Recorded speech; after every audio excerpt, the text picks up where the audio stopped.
मित्रांनो नमस्कार. Royal leg with pets या आपल्या यूट्यूब चॅनलवर मी आशिष सावंत आपल्या सर्वांचं पुन्हा एकदा सहर्ष स्वागत करतो. मित्रांनो, श्वान शर्यतींवर आपण फोकस करतोय आणि श्वान शर्यतींवर फोकस करत असताना सध्या महाराष्ट्रामध्ये अनेक जुनी जाणकार मित्रमंडळी आपले आहेत की जी मित्रमंडळी शर्यत क्षेत्रामध्ये स्पर्धक म्हणून सुद्धा काम करतात, त्याचबरोबर ब्रीडर म्हणून सुद्धा काम करतात. आणि असेच सांगली जिल्ह्यामधील जत तालुक्यात आपले एक जवळचे मित्र आहेत शक्ती जाधव, ज्यांचं प्रॉपर गाव आहे डबळापूर. महाराष्ट्रातील श्वान शर्यत क्षेत्रामध्ये काम करणाऱ्यांना शक्तीदादांचं नाव माहीत नाही, जी जुनी मंडळी असा एकही मेंबर सापडणार नाही. कारण ज्या वेळेला महाराष्ट्रामध्ये श्वान शर्यती सुरू झाल्या आणि जत तालुक्यामध्ये किंवा सांगली जिल्ह्यामध्ये एक जुनं नाव, त्यावेळेपासून त्यांच्याकडे ब्रीडिंगसाठी जोधा नावाचा एक ब्लॅक अँड व्हाईट कलरचा श्वान होता, जो त्यांनी पंजाबहून आणला होता. जवळपास 1000 प्लस फिमेल त्याच्याकडून मेट झाल्या आणि अतिशय चांगला परफॉर्मन्स देत होते. तर शक्तीदादा, पहिल्यांदा मी आपल्या चॅनलवर तुमचं सहर्ष स्वागत करतो. तुमचा परिचय, आपले जे सबस्क्रायबर्स आहेत किंवा जे आपले मित्रमंडळी आहेत या फील्डमध्ये काम करतात त्यांना तुमचा पहिला परिचय द्या. तुमचं पूर्ण नाव, गाव, तुमचा व्यवसाय काय, शिक्षण काय झाले? नमस्कार, मी शक्ती तान्या जाधव, राहणार डबळापूर, तालुका जिल्हा सांगली. माझा कॅनल आहे जोधा रेसिंग क्लब डबळापूर. मी स्टार्टिंगला जो श्वान आणला तो जोधा नावाचा आणला आणि त्याने माझं खरंच या सगळ्या महाराष्ट्रात, कर्नाटकमध्ये त्याने नाव केलं माझं जोधा. जोधा ज्यावेळी तुम्ही घेतला, तुमची सुरुवातच जोधापासून झाली. जोधापासून. पण तुम्ही स्वतः ग्राउंडला इंट्रोड्यूस कधी झाला? म्हणजे जोधा ज्यावेळी तुम्ही कुठं ग्राउंड बघितला असेल? ज्या वेळेला आम्हाला ज्यावेळेला समजत होतं 2004-05ला, त्यावेळेला ग्राउंड आहे ते विषयी चाललेला. त्यावेळेला म्हणजे आम्हाला समजलं की पंजाबवरून आहे ह्या नावाशी चालू होतं. कळंबीला आहे तर रेस पडली कळंबीला, त्यावेळेस सहज बघायला गेलो आम्ही. ज्यावेळेस तिथं आम्ही बघितल्यानंतर की असं वाटलं की आहे आपण पण एखादा घरावर पाळावा. मग त्यावेळेला आलो, घरात चर्चा केली. त्यावेळेला माझं वय होतं 16 वय चालू होतं माझं. त्यावेळेला वडील म्हणले, तुला जर पडत असलं तर तू कर. आणि वडिलाचं कसं लहानपणापासून आमच्या घरात शिकायचे कुत्रे आहेत पहिल्यापासून, कारवा आणि पिसोरी. तुमचा वडिलोपार्जित झालेला नाद आहे? हा, आजच्यापासून आमच्या घरात नाद आहे तो. वडील म्हणजे ठीक आहे, जसं म्हणजे त्यावेळेला कसं माहिती आहे का, जास्त नॉलेज नव्हतं कोणाला. आणि आपले महाराष्ट्रात जास्त करून कारवा आणि पिसोरीच होती, ग्रहांची माहिती नव्हती जास्त कोणाला. वडिलाला लावलं असं असं. त्यावेळेला माझ्याकडे एक चामचा मोबाईल होता. चामचा मोबाईल मी घेतला, फोटो लावले वडिलाला. वडील म्हणजे असं. त्यावेळेला मी नेटवरती सर्च करायला होतो. शिक्षण माझं झाल्यामुळं त्यावेळेला नुसतं मी 10वी पास झालेलो आणि मी पंजाबवरून म्हणून टाकायला आलेलो. ते पंजाबवरून काही घेणार त्याच्यावर. मग नंतर ना असं टाकता टाकता ग्रहाण म्हणून आलं ना, मग त्याच्यावर सर्च करायला लागलो मी. सर्च करायला त्यावेळेला स्क्रॅचनं हे करायचं होतं, 10 रुपयाचा रिचार्ज. माळा जाऊन बघायचो रेस. एकच रेस बघायचो, आठवडाभर एक रेसवर चालायचं आमचं. कारण की ते दिसायला नेटवर्क प्रॉब्लेम असल्यामुळं मग फोटो घेऊन डाउनलोड करून घेतलेले फोटो वडिलाला लावले. वडील म्हणलं हे असले कुत्रे असते तिला, ह्याचं कान खाली नाहीत, एक दिसायला कुत्रे वेगळे दिसतात. म्हणलं ही जात वेगळी आहे, ती जात वेगळी आहे. म्हणजे ही ब्रिडिंग वेगळं आहे, वेगवेगळं आहे. वडील म्हणलं तुला घ्यायचं असेल तर घ्यायचं. मग 2007ला मी पहिला श्वान आणला. तो कोणता होता? जोधा आणला पहिला. हा, मग तुम्ही पहिल्यांदा पंजाबहून ग्राउंड आणला? हा, त्याच्या अगोदर ती जेव्हा माहीत पडलं जेव्हा योगेश फाटक हे रेस आले, त्यांचा नंबर घेतलेला. मग योगेश फाटकच्या फॉर्म घेतो. त्यावेळेला रॅम्बो, टायसन, डायना, सनी अजून लहान होता. सनी मोठा नव्हता, सनी लहान होता, डायना सुद्धा लहानच होती. त्यावेळेला ती रॅम्बो आणि टायसन कुठे दोन घेऊन आलेले. आम्ही तिथं जाऊन बघितले. मग त्यावेळेला लहान पिल्ली पण होती. मग तिथं बघितलं. मग त्यांना त्यांच्यावर कमांडो घेतला. त्यांच्यावर कमांडो घेतला, थोडे दिवस पाळला. मग तो मी गणेश शिंदेला दिला पंढरपूर. त्याला काय योगेश बँक? योगेश म्हणून त्यावेळेला माझ्या मध्ये 35,000 आसपास. किती साली? 2007च्या आसपास. मग त्याच्यानंतर ना मग मी पंजाबमधून जोधा आणला. मला पडला टोटल तो 52,000 रुपयाला घरपोच पडला. किती साली? 2007ला. मग ज्या दिवशी आणला त्या दिवशी दुसऱ्या दिवशीच फिमेल मीटिंगला आली आपल्याला. त्याचे काय आम्ही इकडे कसं रेसचं काय जास्त नाद नव्हता. आणि ज्यावेळी मी पहिली रेस बघितली, मी स्वतः पहिली रेस बघितली त्यावेळी तिसऱ्या राऊंडला फायनल झाला. मी ज्यावेळी पहिली रेस बघितली तिसऱ्या राऊंडला फायनल झाला. मग रेसचा नाद लागत गेला. मी लांब लांब रेसला गेलो. डबळापूर पासून जेवढ्या रेस आहेत त्या 100 प्लसच आहेत. 100 किलोमीटर जास्त गेला तरच आम्हाला रेस आहे, नाही तर रेस नाही.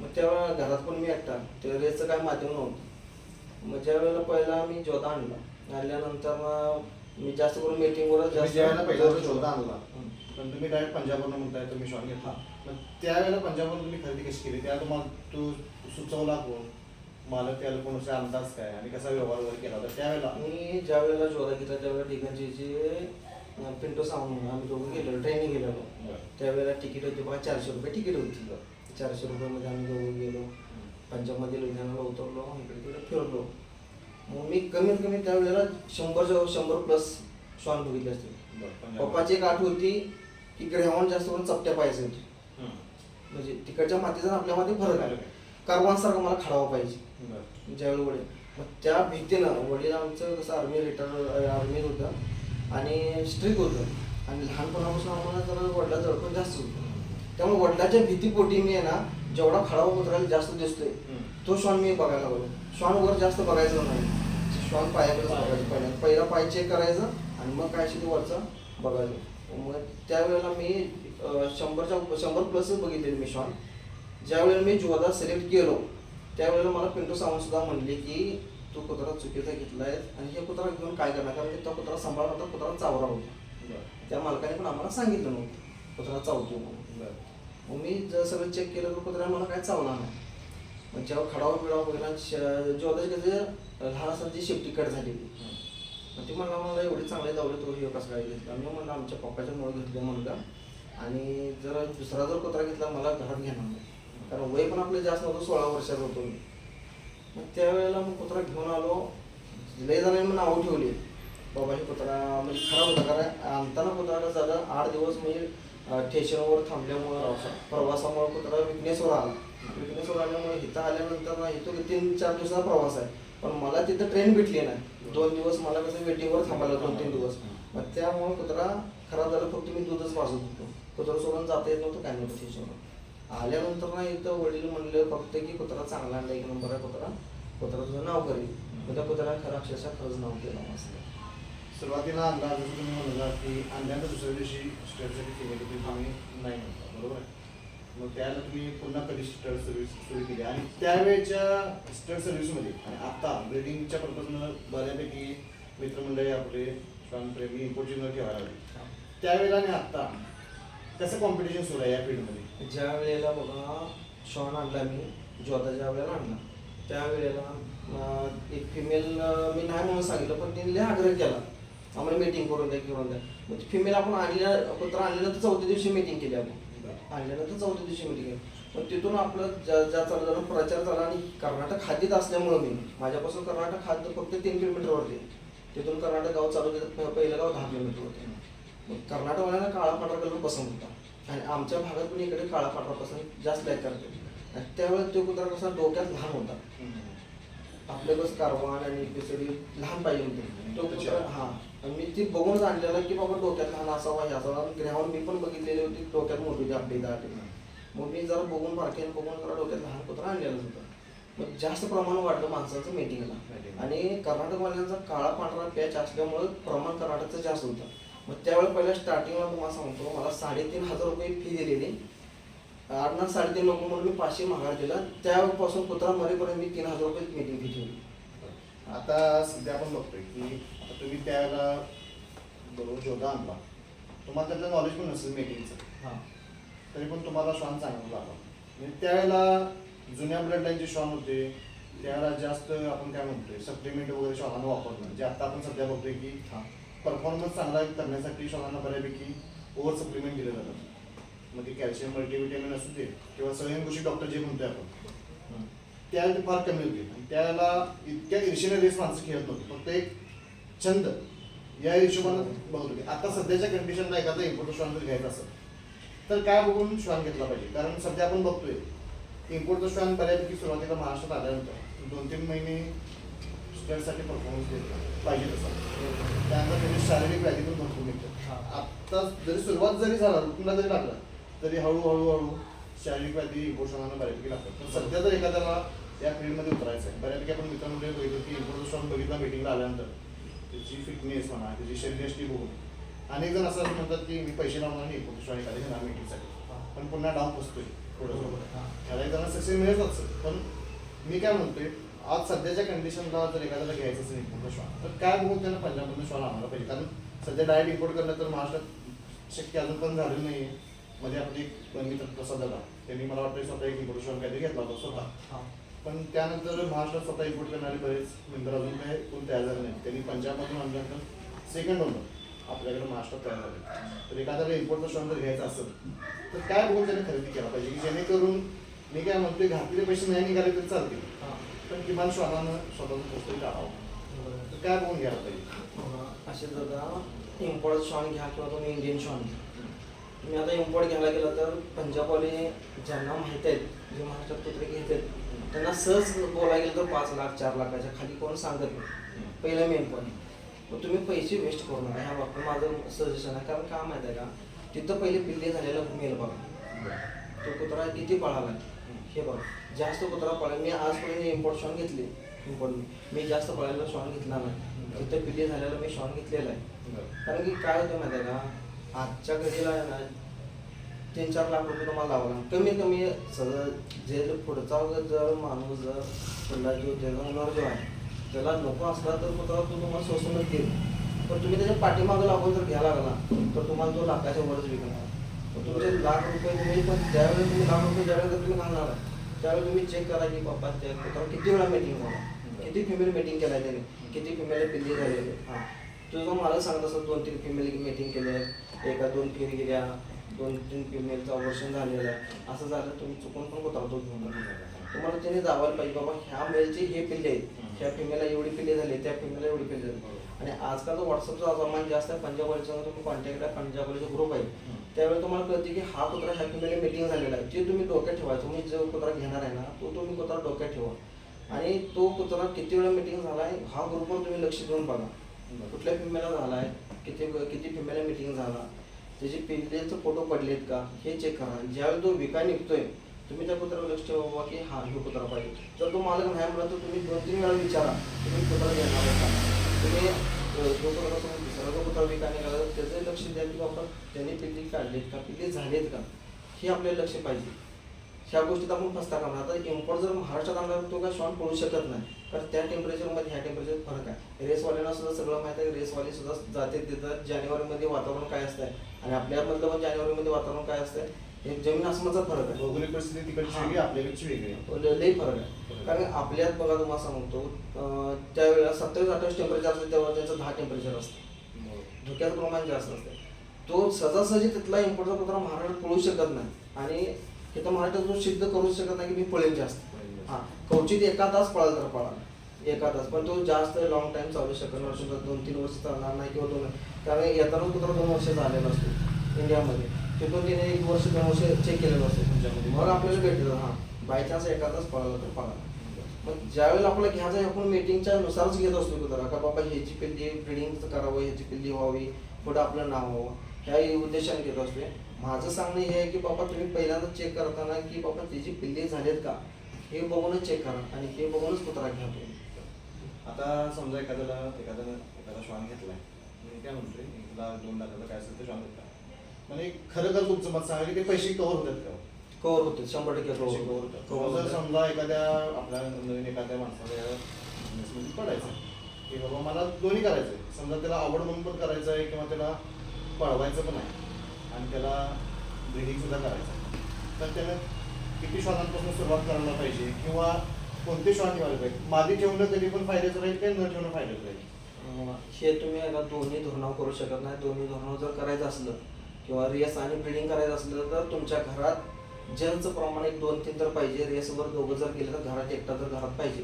तर माझं सांगतो, मला रेसला जायचं म्हणलं का फिमेल मीटिंग आली तर मला 100 किलोमीटर मधनंच रेसवर मला येऊ शकत नाही, कारण मी ज्या दिवशी फिमेल आहे त्या दिवशी मी रेसला जाऊ शकत, कारण मी घरात एकटाच आहे. माझ्यावरून तुम्हाला सांगतो, घरात तुमच्या जेंट्स 2 तर पाहिजेत. मीटिंगला 1 जण गेला तर रेसला 1 जण जायला पाहिजे. हां, मेन गोष्ट ही आहे.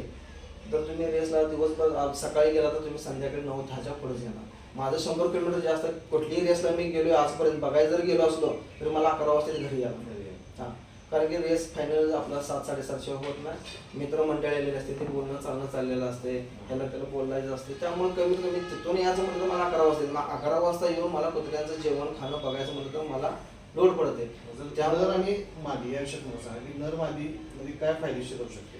नर माझी बघा आपल्याकडे आता हा इम्पोर्टचा मेल आहे. आपल्याकडे 2 फिमेल इम्पोर्टचे, ते महेश सूर्यवंशी देहगावकर, त्यांच्यापाशी 2 फिमेल, एक स्टार परफॉर्मन्स आहे. आता आम्ही वाघी एक इम्पोर्ट माझी केलेली आहे. त्यांनी तुम्हाला सांगतो त्यांच्या आणि माझ्या दोघांमध्ये 1 रुपयाची गपलत नाही ना काय नाही. त्यांचा पण सांगतो विषय आणि ह्याचा पण सांगतो. ज्या वेळेला मी इम्पोर्ट कुत्रे आणली, महाराष्ट्रात कोणाला माहीत नव्हते जास्त इम्पोर्ट, म्हणजे माहिती मतदानाचं आहे माहिती, पण ज्यांना माहीत नव्हते ना त्यावेळेला माझ्याकडे 2 इम्पोर्टची मेल होते, काळा पांढरा आणि एक काळा होता.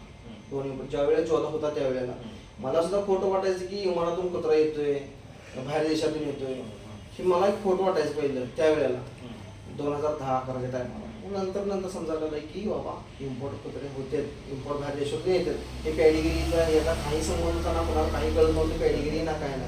आम्हाला सुद्धा काय कळत नव्हतं. बाबा हा कुत्रा आहे म्हणायचं, माझे इम्पोर्ट म्हणायचं, बस काय तर सांगत असतील असं वाटायचं मला.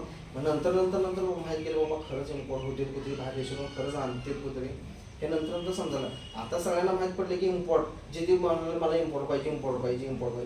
पण तुम्ही ज्या वेळेला फिमेल घेता किंवा मेल घेता, फिमेल जर इम्पोर्ट तुम्ही घेतला त्याच्यातून फायदा आहे. मागच्या वेळेला आम्ही जनरल सेंटरची मीटिंग केला, 40,000 पिल्ली विकली, 7 पिल्ली विकली, सगळे पंजाबला विकली. आम्ही मायलो मीटिंग केलेला, 50,000 रुपये बुकिंग होती, 9 पिल्ले झाली. थोडा फिमेलचा गळ्यातून पट्टा काढल्यानंतर ती कॅरेटवर बसल्यानंतर पिल्ली ऑफ झाली. हां त्यावरती पण त्यांनी पण चांगलं कमवले. ह्याच्यामध्ये 2-2.5 लाख म्हणजे लिटरमध्ये 2-2.5 लाख रुपये त्यांनी पण केले. म्हणजे मी काय म्हणतोय, समजा एखाद्याला उतरायचं असेल तर त्यांना एक तर चांगल्या ब्लड लाईनची फिमेल घ्यायची तर पिल्लं चांगला परफॉर्मन्स देतील, किंवा इम्पोर्ट फिमेल घेणं तितकंच महत्त्वाचं आहे. आता सध्या जर बघायला गेलं तर इंडियन फिमेल घेऊन एका वर्षात 2 लिटर होत नाही. 1-1.5 वर्षाचा कालावधी लागतो, बरोबर आहे ना? म्हणजे एका वर्षात 6-6 महिन्यानंतर ते मालकावर अवलंबून आहे की बाबा आपल्याला सलग मीटिंग घ्यायचं आहे का गॅप टाकून घ्यायचं आहे. हा नाही, सलग जरी मीटिंग घ्यायचं असेल, सलग जर लिटर घ्यायचं, एका वर्षात 2 वेळा पिल्लं होऊ शकत नाही. एक थोडा गॅप लागतोय, म्हणजे थोडा गॅप लागतो. 7-8 महिन्याच्या डिलमध्ये पिल्लं होणार आहे. 6 महिने जर फिमेल हिट होणार 6 महिने तर तुम्ही एका वर्षात 2 वेळा मीटिंग करू शकता. मीटिंग करू शकता, पिल्लं व्हायला जास्त 2-3 महिने जास्त जाणार. हां मग समजा 1.5 वर्षाचा कालावधी गेला, 1.5 वर्षाचा 1.5 वर्षाच्या कालावधीमध्ये 2 वेळा आपण लिटर घेतलं तर काय ॲव्हरेजने पिल्लं आता सध्या महाराष्ट्रामध्ये झालं?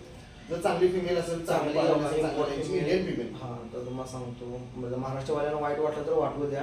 कारण काय झालेलं आहे तुम्हाला सांगतो, आम्ही जे सोसले जे भोगले हे आम्हाला माहीत आहे. तुम्ही फोन करता पिल्ली द्यायची आहेत का, कशी देणार पिल्ली, मग त्यावेळी तुम्ही तुलना करता, ह्याची त्याची तुलना करता. तुम्ही ही तुलना करू नका. तुम्हाला घ्यायची नाही तर तुम्ही घेऊच नका. तुम्हाला घ्यायची असतात, ज्या घेणारा माणूस आहे ना आशीर्भाव तो लगेच घेतो. आता आमच्या फिमेलची तांबडी पांढरी फिमेल आहे, स्टार परफॉर्म, त्याची पिल्ली एक सुद्धा पिल्लू आम्ही महाराष्ट्रात सेल केला.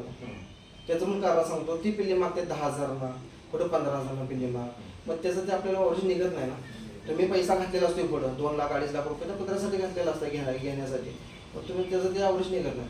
पण आमची पिल्ली ज्या वेळेला फिमेल प्रेग्नंट राहते, आम्ही फोटो टाकलेलं त्यावेळेलाच तिकडून आम्हाला बुकिंग असते. आम्ही 5च्या वर बुकिंग पहिले करत नाही. तर पहिला सांगताना सगळ्यांना सांगत असतो, बाबा अमुक माणसाने बुकिंग केलेलं आहे, तुम्हाला मेल झाला तर देईन, नाही तर नाही, परत सगळं सांगून आम्ही केलेलं असतं. ज्यावेळेला पिल्ली होते आमची, ज्या दिवशी पिल्ली होते ना त्या दिवशी पिल्ली विकली जातात. महाराष्ट्रामध्ये आम्ही ग्रुपवर टाकतो, बाबा अशी पिल्ली झालेली आहे आणि याची पिल्ली झालेली. मग त्यावेळेला महाराष्ट्रवाडी फोन करते, 10,000 द्या, 15,000 द्या. मग तुम्ही त्या कुत्र्यापेक्षा XYZ कुत्र्यापेक्षा तुमचे कुत्रे चांगले आहेत का, हे मग तुम्हाला घ्यायचे नाही तर तुम्ही वेडवाकडं पण बोलू नका, चौकशी पण करू नका.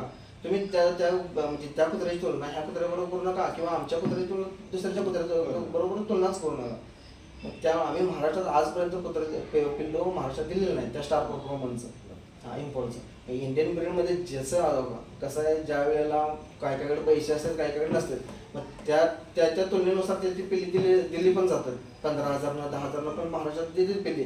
काही ठिकाणी असं झाली की ओरिजिनलचं पिल्लू 5,000 सुद्धा विकलेले आहेत कोणी आणि कोणी असं पण विकले, लाखानं पण पिल्ली विकलेली महाराष्ट्रात मध्ये. पंजाबमधलं सध्या एक ट्रेंड आला की काही जण असं असतात की पिल्लं लहान मोठी करून विकतात. काहींचा डाव सक्सेस झाला आणि काहींचा डाव फसलेला सुद्धा आहे. हां तर फसलेल्यांसाठी काय सांगायचं तुम्हाला? फसलेल्यासाठी आपण जर विचार केला की बाबा माझी पिल्ली का फसतील असं वाटतं? फसते तुम्हाला सांगतो का फसतात. मी पण केलेले आहेत पिल्ली, मी 40 पिल्ली घरात तयार केलेले आहेत, विकली आहेत, पण ती कशी क्रॉस ब्रीड तयार केलेली आहेत. मी एक पिल्लू 15-20 हजार विकलेलं आहे. ते डाऊन हा फसते तुम्हाला हे पण सांगतो. आणि फायदा पण काय होतो तुम्हाला हे पण सांगतो. ज्या वेळेला तुम्ही बच्चे तयार करता, तुम्ही बच्चे नर तर तुम्ही चांगला मेल धावता, फिमेल तुम्ही चांगलं धावता, पण घेणारा माणूस काय होतो, आता पहिली माणसं आणि आत्ताच्या ह्याच्या नॉलेजमध्ये लई फरक आहे. अशी आताची कसं करते, आताच्या माणसाला काय वाटते, बाबा ह्याने 10 पिल्ली पाळलेत किंवा 5 पाळलेले, फिमेलला कमीत कमी 6 पिल्ली तर 4 पिल्ली होते. तर तुम्ही 4 पिल्ली पाळलेले आहेत, त्यातलं तुम्ही एखादं ठेवत असता आणि 1, 2, 3 विकायचे असतात, जे तुमच्या बुद्धीने तुम्ही ठेवलेले असतात. बाबा ह्यातलं चांगलं एखादं रेसला ट्रॅकला चालू हे आपण ठेवायचं, बाकीची पिल्ली विकायची. पण पुढल्या माणसाला हे माहीत असते बाबा ह्याला आता गरज पडली विकायची, त्यामुळे आपल्याला स्वस्तमध्ये मागायला पाहिजे. पण ज्यावेळेला पुढलं कस्टमर स्वस्तमध्ये मागते, तुमचा खर्च निघत नाही त्या पिल्ल्याला, कारण तुम्ही चांगलं फूड घातलेलं असतं, चिकन पनीर म्हणा. आता महाराष्ट्रामध्ये आहे ना, तुम्ही ज्याच्या ज्याकडे जाताना पिल्ले चांगली क्वालिटीची दिसणार सांभाळली तुम्हाला. काय जे आहेत ना, जे नॉलेजवाले ते आहार चांगलाच घालते. मग तुम्ही त्या आहारचं पैसे तुमचं निघत नाही त्या तुलनेनुसार म्हणलं तर, कारण तुम्ही 1 किलो तयार करायला 6 महिन्याच किलो तयार करायला कमीत कमी 50-60 रुपये घालताय. मग ते पुढचा कस्टमर 50-60 मागत नाही तुम्हाला पिल्ले असं, मग तुम्हाला ती तोट्यात विकलं जातं पिल्ले. मग ज्याला खरीच गेम करायची आहे ना, तो काय म्हणतो, गेलं तर जाऊ दे पैसे, मी 50-60 लावतो, पण पिल्ले 100 निघणार, कारण त्याला पुढची मागची लाईन सगळी पार्ट माहीत असते.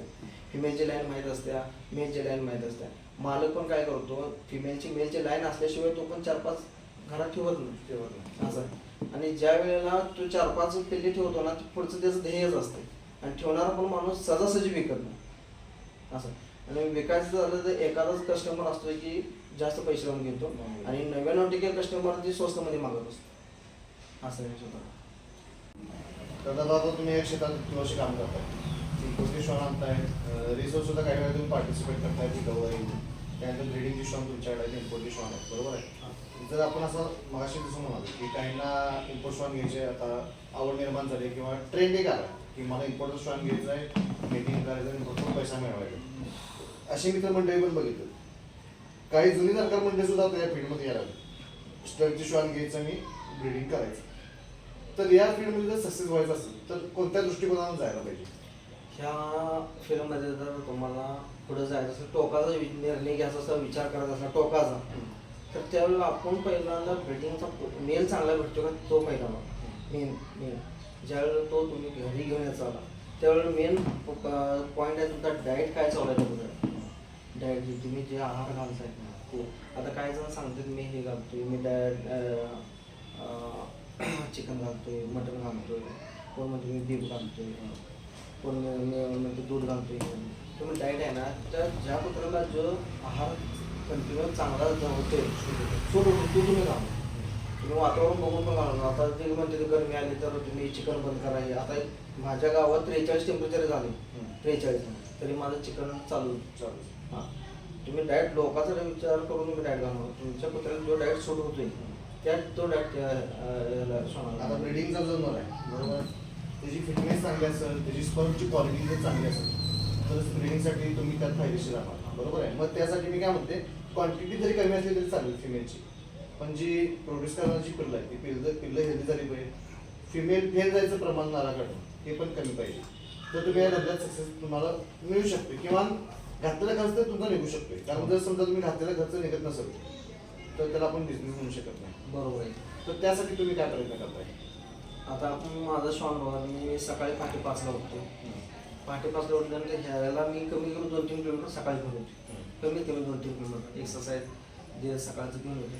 संध्याकाळी 2-3 किलोमीटर असतो, 2 टाईम माझा व्यायाम असतो. तुमचा रेसचा कुत्रा असो किंवा स्टड असतो, हां, तुम्ही फिरवाय घेऊन जायचं, तुम्ही डाएट चांगला घालायचा. ज्या वेळेला तुम्ही फिमेल मीटिंगला येते तुमच्यापाशी मीटिंगला ज्यावेळेला येते, तुम्ही मीटिंग करायच्या अगोदर स्वतः मालकाने चेक करायला पाहिजे की फिमेलला काय प्रॉब्लेम आहे का.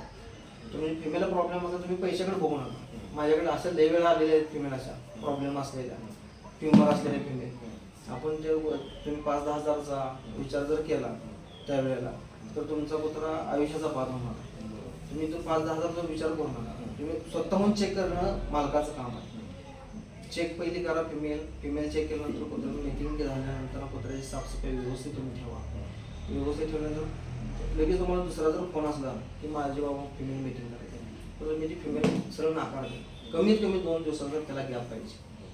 आता सध्या मला एक सांगा, जसं तुम्ही मगाशी म्हणाले की आहार किंवा व्यायाम, आता तुमच्याकडे कसं नियोजन असते? माझा मग सकाळीचा आहार, माझी पेडीगिरी, मी कधी आजपर्यंत कुत्र्यांना कधी मी भात घातलेला नाही. मी स्वतः भात घातलेला नाही कधी. सकाळची माझी पेडीगिरी, दही, ताक, म्हणजे कधी दही असते कधी ताक असते. दूध पण मी घालतो. डॉक्टर सांगते दूध घालू नका, दुधाने जलताचं प्रमाण जास्त वाढलं जातं. पण मी आजपर्यंत मी दूध घालतो, कारण का कॅल्शियम वाढते कुत्र्यांना, ताकदीत जोर जास्त येते. आजपर्यंत मीटिंगला तर मला कधी म्हणजे आजपर्यंत कधी कुत्र्याने माघार कधी घेतली नाही मीटिंगला. डॉक्टर जे सांगते दूध घालू नका, दुधानं जंतचं प्रमाण. तुम्ही दूध घाला, तुम्ही डिवॉर्मिंग तर करता येतं. डिवॉर्मिंग केलं तर जंतचं प्रमाण वाढू शकत नाही. तुम्ही 2 महिने डिवॉर्मिंग करताय. कुठलाच ग्रेहंडवाला असं नाही की बाबा मी डिवॉर्मिंग करत नाही, कारण त्याला माहीत आहे की डिवॉर्मिंग करणं गरजेचंच आहे. डिवॉर्मिंग करा. तुम्ही वॅक्सिनेशन मेन, वॅक्सिनेशन तुम्ही 6 महिन्याला करत जावं. वॅक्सिनेशन 6 महिने तुम्ही डिस्टेंबरमधून वाचताय. माझं आज तागाय तुम्हाला सांगतो, डिस्टेंबरला कुत्रं आजपर्यंत माझ्या तागात कधी थांबलं नाही. डिस्टेंबर झाला आहे, पॅरलेस झाला आहे, अटॅक होऊन मेले, असं काय. माझे कुत्रे +10+ जगलेले आहेत. 10-12. आता 14 माहेर होतं, वयाच्या 14 वर्षी कुत्रा मिळाला. वयाच्या 14 वर्षी कुत्रा मला मिळाला. वाटतं महाराष्ट्रात आतापर्यंत सगळ्यात जास्त मीटिंग केलं ओरिजिनलचा. हां, ओरिजिनलचा नर्स होता. बरोबर. त्यावेळेला आपण मला वाटतं इतक्या वर्ष पाठीमागं म्हणजे मला वाटतं 5 वर्षालाच बरोबर. नाही 2024ला कुत्रा मिळाला. 2 वर्ष. हा 2 वर्ष झाली. एवढ्या ह्याच्यात पण तुम्ही भरपूर मीटिंग केला भरपूर आणि म्हणजे महाराष्ट्रात कोणी केलं नाही तेवढे केलं. महाराष्ट्राला वाटते की बाबा एवढ्या झाल्याच नसतेल्या, पण मला माहित आहे मी मीटिंग केले का नाही. मी खरं तुम्हाला सांगतो, त्या कुत्र्यावरती मी 32 लाखाचा रूम मुंबईला घेतला. हां, माझं बांधकाम चालू आहे 16 लाखाचं. मी कुत्र्याच्या पैशानंच केलं नाही ते. हां, इर्टिगा गाडी, गुड न्यूज आणि आयटमवर घेतले. हां, रोड कॅश पेमेंट 12 लाखाचं घेतलं. कुत्र्यात मी भरपूर कमवलेलं आहे. म्हणजे आमच्या पाहुण्याला सुद्धा वाटत नव्हतं की बाबा मी एवढं पैसे कमवलं असते. मला म्हणायची कुत्रे घेऊन फिरतोय. ज्या वेळेला हे दिसायला लागलं तेव्हा कळालं बाबा ह्या फील्डमध्ये याने कमवलं. पण तुम्ही ज्या वेळेला फील्डमध्ये कमवायला याचा तुम्ही प्रॉफिट आहे हे तुम्ही बघू नका, तुमचं नुकसान किती वाचतंय हे तुम्ही पहिले चेक करा. मग आता आम्ही केलं म्हणून दुसऱ्यांनी करून चालत नाही. बाबा आम्ही पडता पण काळ बघितलाय आणि चढता पण काळ बघितलाय. तुम्ही ज्या वेळेला पडता काळ असताना ते पण तुम्ही लक्षात ठेवलं पाहिजे. ती जग ते बघत नाही बाबा ह्याने एवढं कमवला, या कुत्र्यात याने एवढं हे केला, असं करून चालत नाही. ज्या वेळेला तुमचा निगेटिव्ह पॉईंट, ज्या वेळेला निगेटिव्ह चालू असते त्याकडे लक्ष द्यायला लागते. बाबा आपल्याला काय समजत नाही त्यावर तुम्ही भर घालायला पाहिजे. मी लहान पोराकडून पण शिकतोय आणि मोठ्या माणसाकडून पण शिकत अजून सुद्धा मी शिकतोय कुत्र्यात. मी असं म्हणत नाही की मला सगळं समजतंय, मला या ब्रिडिंगमध्ये सगळं माहिती आहे. आपल्यापेक्षा वयानं बारका असला तरी मी त्याच्याकडे विषय जर चालला असला मी बारकाईने लक्ष देऊन ऐकत असतो. बाबा ह्या फील्डमध्ये आपल्याला नॉलेज काय भेटते अजून, आणि वयोवृद्ध माणसाकडून पण नॉलेज काय भेटते अजून पण मी शिकत चालू. आता सध्याला मी आपण महेश जसं म्हणालो की आपल्याला आता फिमेल मीटिंगचं येतात बरोबर आहे. न मालकाने पण थोडीफार काळजी घेतली पाहिजे. पण अनेक विषय येतोय की एखादी फिमेल फेल गेली की ते फिमेलचे मालक जे आहेत ते नरावर टाकून देतात की या नराकडनं माझे फेल जातात, मग ते नर मालकाचं पण नाव खराब होते. मग फिमेलच्या मालकाने काय काळजी घ्यायला पाहिजे? फिमेलच्या मालकाने काळजी घ्यायला पाहिजे. आपली फिमेल ज्यावेळेस हिटवर येणार आहे हे मालकाला माहीत असतं. बाबा माझी फिमेल 6 महिन्यानंतर येते की 1 वर्षानंतर येते. त्याच्यावर तुम्ही अगोदर 1 महिना अगोदर डिवॉर्मिंग करा. तिला ज्या वेळेला म्हणजे मल्टीव्हिटॅमिन चालू करा, कॅल्शियम चालू करा, आहार अंडी द्या, दूध द्या, चिकन द्या. काही जण सांगते तो हे देऊ नका ते देऊ नका, पण माझं मत आहे बाबा जेवढं जे खाते ते द्या. जो तुमचा श्वान खातोय ते द्या. फक्त गोडचं प्रमाण काही देऊ नका. गोड काहीच देऊ नका. काही जण केक चालते, आईस्क्रीम चालते, चॉकलेट देतात, हे तुम्ही देऊच नका. तर आम्ही कधी दिलेलं नाही, काय नाही. आम्ही जेवढं खाते तेवढं देतोय. अंडी देतोय, दूध देतोय, पनीर दिलेलं आहे, नंतर चिकन असते, मटन असते, ताक असतोय आमचा, तूप असते, लोणी घातले, ज्या खायच्या वस्तू आम्ही घातलेल्या 100% घातल्या. आता चांगले जण तुम्ही घरी करता, एकदम फिटनेस वगैरे सगळ्यांचं चांगलं असते, मीटिंगचा रेट पण चांगला आहे, म्हणजे फेल जाण्याचं प्रमाण कमी आहे. यासाठी तुम्ही इम्पोर्टच्या दरांना म्हणजे तुमचे ब्रिडिंग चेन झाले त्यांना त्यांच्याकडून माझी फेल जाऊ नये किंवा त्यांचा फिटनेस टिकून राहावं आणि त्यांचे आरोग्य व्यवस्थित राहावं यासाठी कोणता आहार देत आहे, कोणते सप्लिमेंट वगैरे देत आहे? त्यांना मग आम्ही ज्या वेळेला पहिला मेन पॉईंट पहिला डिवॉर्मिंग. तुम्ही डिवॉर्मिंग करा, वॅक्सिनेशन करा मेन. आणि आहारामध्ये तुम्ही चांगला आहार द्या. स्वस्त भेटतोय आणि मला हा चिकन स्वस्त देतोय, मला हा पेडिग्री स्वस्त देतोय, तुम्ही ह्याच्याकडे लक्ष घाला. काय प्रमाण देत आहे आणि कोणते पदार्थ किती वाजता देत आहे, काय टायमिंग शेड्यूल कसं असतं? माझं शेड्यूल 2 टाईमचं आहे, सकाळी 1 टाईम आणि संध्याकाळी 1 टाईम. मोठ्यानं पिण्याने 3 टाईम असतो माझा, पण जास्त करून मोठ्यानं 2 टाईमाचं. आता माझ्याकडे आहे ती मोठे जाईल, तुम्हाला नंतर जाऊ मोठे येते. ब्रिडिंगच्या नरांना काय राईट आहे? ब्रिडिंगच्या नराला रेजच्या नराला सेम डाएट आहे. अंडे आहेत, सकाळी अंडे असतात. मग मी ह्याला मी 6 अंडी घालतो. 6 दिवसाला 6 अंडी. सकाळी तीन संध्याकाळी? नाही, एक टाइम एकाच वेळेला? एक टाइम अंडी, दही आणि पेडिग्री आणि चपाती. चपाती आपल्या आपण जे खायची चपाती आहेत त्यात 2 चपाती असतात आणि संध्याकाळी असेल ते जाड चपाती असते, चिकन असते आणि त्यात मल्टीव्हिटॅमिन, कॅल्शियम म्हणजे संध्याकाळचं सकाळी अनुषंगाने ठेवायला लिव्हर टॉनिक असते. हां, आणि मी जास्त करून संध्याकाळी मल्टीव्हिटॅमिन वापरतो आणि कॅल्शियमचं एक वापरतो. बस हे 2च वापरतो. कोणतं वापरताय काय सांगू शकतो? पेटॉपचं एक आहे, त्यात तुम्हाला व्हिटॅमिन येते जास्त, तो एक वापरते. लिव्हर टॉनिकमध्ये मी आता समजा 52 संपली तर मी दुसऱ्या टायमाला दुसरी घेतो, तिसऱ्या टायमाला तिसरी घेतो. 4-5 कंपनीज येतात, मी वेगवेगळे घेतो. मी एक ते एक मी वापरतो लिव्हर टॉनिक. आणि ह्याच्यामध्ये मल्टीव्हिटॅमिनमध्ये मला रिझल्ट चांगला भेटला पेटॉपमध्ये, 1 नंबर रिझल्ट. आणि शार्कोफेरॉल जे म्हणतात नाही, ह्याच्यामध्ये काही नाही. शार्कोफेरॉलमध्ये पहिले जास्त करून ग्रहणवाले जे आहेत सगळ्यांनी वापरलेलं आहे शार्कोफेरॉल. तुम्ही तेच वापरा, कारण 1 नंबर त्याचा रिझल्ट आहे शार्कोफेरॉल. हां, पण आता ग्रहणवाले काय करतात, ते लय जुनं आहे, एवढं त्याचा रिझल्ट नसेल, आता चांगले आले. तुम्ही शार्कोफेरॉल 100% वापरा. माल्टमध्ये चिकनमध्ये. हां, अजून सुद्धा आपल्याकडे बाटले शार्कोफेरॉल आपण संपले घालतो. आणि ओमेगा 3 100% कुत्र्यांना पाहिजे. तर आता आपण बघतोय महाराष्ट्रामध्ये ब्रिडिंग सेंटर बरेच नंतर आहे, म्हणजे इम्पोर्ट असू दे किंवा इंडियन असू दे, ज्याला जो नर परवडत तो मग वाटले मेट करत असतो, ज्याला जे कॉम्बिनेशनचा म्हणून जो नर आवडेल. पण तुमच्या दृष्टिकोनातून तुम्हाला आता मला वाटते ज्यांच्याकडे ब्रिडिंग सेंटर त्यांना बऱ्यापैकी सारखे कॉल येत असतात मेटिंगसाठी, कोणाचे सहभाग येत असतो. तर बघण्याचा दृष्टिकोन समोरच्या माणसांचा काय आहे सध्या ब्रिडिंगच्या नराकडे, कोणत्या नराकडे जास्त मागे मेट केलं जातात महाराष्ट्रात? महाराष्ट्रामध्ये पहिला पॉईंट आहे बघा, पैसे जिथं कमी भेटतात जिथं कमीत मीटिंग होतोय मेल तिथं जास्त ओढ आहे माणसाची. पण कमी तुम्ही करून तुमच्या मेलचा तुम्ही डिमांड कमी करून घेऊ नका. जी ब्रिडिंगला जे आहेत महाराष्ट्रामध्ये असो किंवा पंजाबमध्ये असो, कस्टमरचा तुम्हाला फोन ज्यावेळी येतो तो कस्टमर तुम्हाला एकट्याला फोन लावत नाही. जेवढे महाराष्ट्रात ज्याला आणि ज्यांना जिथे जिथे मेल आहे तिथं लगेच ज्या वेळेला जिथं म्हणजे पैशाचा रेट कमी जिथं होतोय तिथं 99% जाणारी माणसं जास्त आहेत. जिथं कमी बजेटमध्ये मेल भेटेल, कमीमध्ये होईल असे मेल महाराष्ट्रात जास्त आहेत आणि जास्त करून मेलिंगमध्ये जास्त तिथं जातो. तर तुमच्या मेलचं तुम्ही डिमांड कमी करू नका. एखाद्या कुत्र्यासाठी भले महिन्यातून तुमचे 2 मीटिंग होत्या पण तुमच्या मेलचे पैसे नको. जनरल स्टडीसाठी खेळ आहेत ना त्यांनी नको. कस्टमर काय जिथं त्याचा फायदा आहे तिथं कस्टमर तो जातच असणार. आपण ज्या वेळेला कुत्रा ज्यावेळी घेतो शॉन बघून तर सगळ्या गोष्टी बाबी बघून घेतलेल्या जातात. कस्टमर तो बघत नाही बाबा हिने घेतलाय कसा काय घेतलाय. कस्टमर तो काय संबंध नसतो. कस्टमरचा एकच आहे की जिथं स्वस्त आहे तिथं आपल्याला जाणवा असं कस्टमरचं. दादा आता आपण बघतोय महाराष्ट्रामध्ये अनेकांकडं फिमेल आहेत बऱ्यापैकी. म्हणजे ज्यावेळेला आता सुरुवातीला मी बोलत होतो ज्यावेळेला 2015-16 स्पर्धा कमी होती, म्हणजे आपल्याकडं जे श्वान आहेत त्यांची संख्या कमी होती. आता रोज जरी रेस झाली तरी 60-70 श्वान महाराष्ट्रात आहेत प्रत्येक रेसवर. रोज जरी रेस झाली तर त्या हिशोबाने नोंद होऊ शकते 60 ते 70 श्वानांची. एवढे श्वान महाराष्ट्रात तयार झाले आणि भविष्यात त्यांची संख्या अजून वाढणार. कारण आपण बघितलंय की फिमेल घेण्याचा दर जास्त आहे.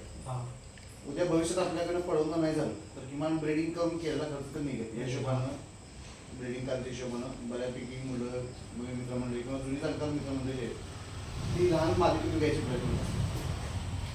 भविष्यात त्यांना ब्रीडिंग करायचं आहे पण कोणत्या दृष्टिकोनानं त्यांनी ब्रीडिंग केलं पाहिजे यामध्ये सगळ्यात मुद्दे मी तुम्हाला म्हणतो जसं कलर, साईज, नराचा परफॉर्मन्स असू दे, मालकाच्या जाहिरातीच्या पद्धती असू दे, त्यांना सुद्धा काही जण गुरळ पडून माझ्या मीटिंग करतात. तर तुमच्या दृष्टिकोनानं कोणता यातला मुद्दा धरून ब्रीडिंग केलं पाहिजे भविष्यात? आता बघा आता महाराष्ट्रात जास्त करून अजूनपर्यंत कलरवर ध्यान देते. कलर पाहिजे, कलरमध्ये पाहिजे, काळा कलर नको पाहिजे.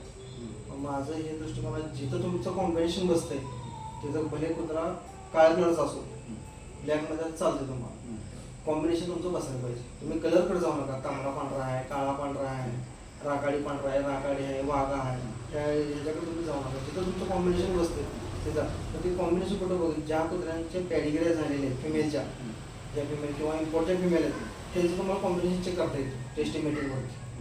आणि ज्याच्या लाईनचे आहेत बाबा फिमेलची लाईन पहिलीपासून चांगली आहे त्याच्यानुसार आहे ना त्या मालकाला माहिती पाहिजे की आपली फिमेल कोणत्या लाईनमधून आलेली आहे तो कॉम्बिनेशन आपलं तिथे बरोबर बसेल का XY बरोबर बसेल का. जर सध्या आता महाराष्ट्रात बघायला गेलं तर कोणत्या कॉम्बिनेशन मधली पिल्लं चांगलं सक्सेस देऊ शकतो भविष्यात? आता पहिले ज्या वेळेला शॉन होते आपले सगळे इंडियनच होते पहिले शॉन होते सगळे इंडियन भरत होते त्यात पण देखून पण बघून कलर बघून भरत होते नंतर ट्रेंड आला इम्पॉर्ट आला मी पण इम्पॉर्ट पाळलेले आहेत इंडियन पण पाळलेले आहेत बाहेर पण इम्पॉर्टचे शॉर्ट होऊन गेले आहेत इंडियन पण आहेत होऊन पण गेलेले ज्या वेळेला आपण बघतोय ना अजून पण महाराष्ट्र कलर बघतो तुम्ही ब्लॅक कलर आहे म्हणून सोडा तुमची फिमेल तर कलरमध्ये असते तुमचं कॉम्बिनेशन बसते समजा पुढचा मेल ब्लॅक कलर आहे तुमची फिमेल रेड कलर आहे किंवा XY कलर आहे ब्लॅक कलर सोडून ती फिमेल तुमचा वेगळा कलर टाकणार मग तुम्हाला जर ब्लॅक नको आहे तर तुम्ही दुसऱ्या कलरचं तुम्ही पिल्लू पाळा पण तुमचं जर त्या ब्लॅक नराबरोबर जर कॉम्बिनेशन बसत असेल तर तुम्ही 100% तोच मेट करा. काही वेळेला असं होतं की मागच्या प्लेटवर पण केलं जातं मागच्या ब्लॅक असून पण वेगळ्या कलरची प्रत्येक पिल्लं टाकणारे पण नव्हे. आता आपल्याकडे आयटम होता आयटमला तुम्ही म्हणू शकत नव्हता की शिवा हा कलर मला चॉईस पाहिजेच तुम्ही ब्लॅकच कलर घ्यायचा त्याच्याकडून एवढं फिमेल मेटीरियल महाराष्ट्रात झाल्या पंजाबमध्ये पण झाल्या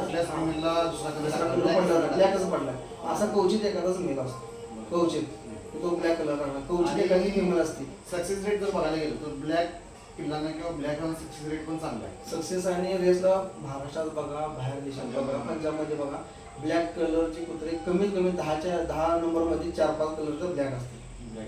आता लांबचा विषय घ्यायचा आपल्या इथं तुम्ही बघा आता नेलकलची टरवीची झाली मोठी फायनल पडणारे दोन्ही शॉट ब्लॅक आता पंजाबमध्ये चालू सीझनला कोबरानं नाव केलं बरोबर तो पण ब्लॅकच झाला म्हणजे ब्लॅक कलरला सक्सेस भरपूर आहे त्या हिशोबाने बघायला गेलं महाराष्ट्र अजून आहे ना कलरवर जातोय अजून कलरवर जातोय पंजाबवाले कलरवर जात नाही. आता आपला महाराष्ट्र काय बघतोय माहिती आहे का ती कुत्र्याची फटाळी बघतोय त्याला टेस्टिकल 2 आहेत काही 1 आहेत बघतोय अजून पंजाबवाले तसं नाव करायचं ना रेसमध्ये तर फक्त त्यांना पळायचं कुत्रं पाहिजे. महाराष्ट्रवाले पण काय जण आहेत फक्त पळायचं कुत्रं पाहिजे आम्हाला ते कलर नको ना काय नाही फक्त रेसमध्ये पाहिजे नंबरात नाव राहायला पाहिजे नंबरमध्ये असे आहेत आणि ते सक्सेस आहेत आणि जे कलर बघून जे चालेल ते महाराष्ट्रात सक्सेस नाहीत.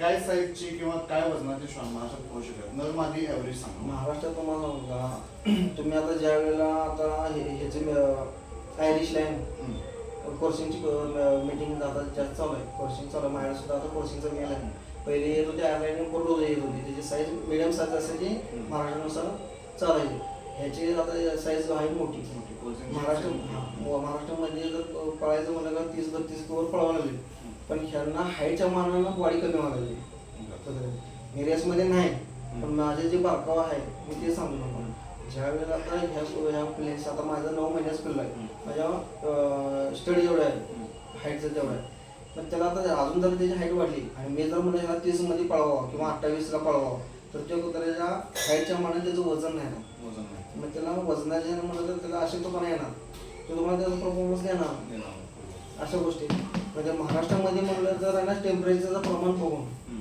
ते पण आहे हाईटचा तर काही इश्यू नाही. आता मी एक लहान माझी पहिली खानापूरवाल्यांची होती माझी जर मला काय नाव आठवना कालापालूला मारली ब्लॅक कलरची कालापालूला मारली फायनलला पंढरपूरला माझी जर काय नाव आठवण झालं खानापूर हाईट माझी कालापालूच्या खांदा जायचं हाईट न पण तिनं गाडी तिथं 4थी गाडी घेऊन दिली त्या पिंपीला गाडी मारली.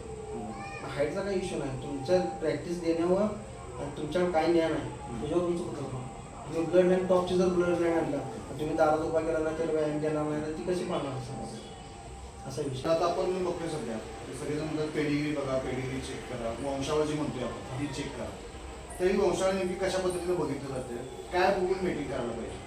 आपले जुने जाणते लोक आहेत ते वंशावळमध्ये आणि आता जे शिकलेले आहेत मॉडर्न जमान्यात ती लाईन म्हणायला लागले.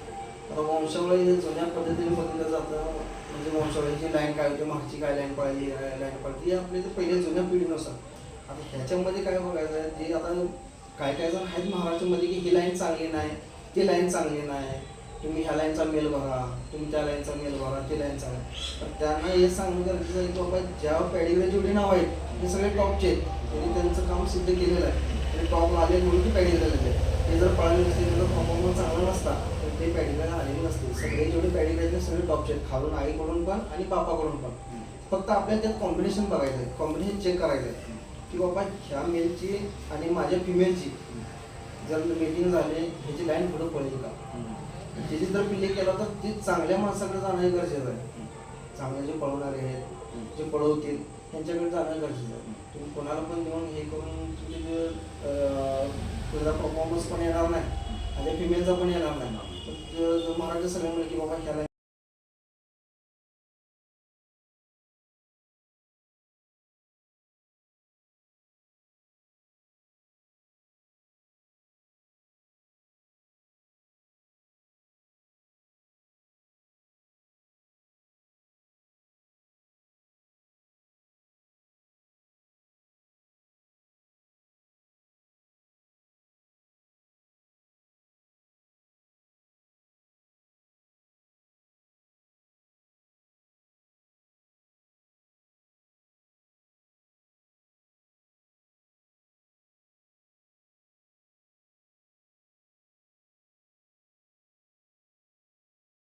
पाच 7 वर्ष झालेलं आहे.